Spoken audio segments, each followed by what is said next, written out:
Miss Mercado?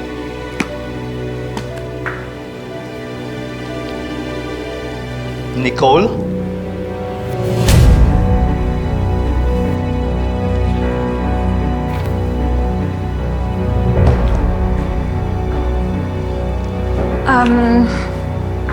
I'm sorry, I wasn't paying attention. Then, get out!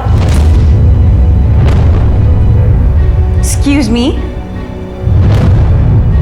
Wala akong pakialam kung kamag-anak mo ang bumuo ng college na ito. If you're not prepared for this class, then get out! Fine! As if I want to sit through your boring lecture.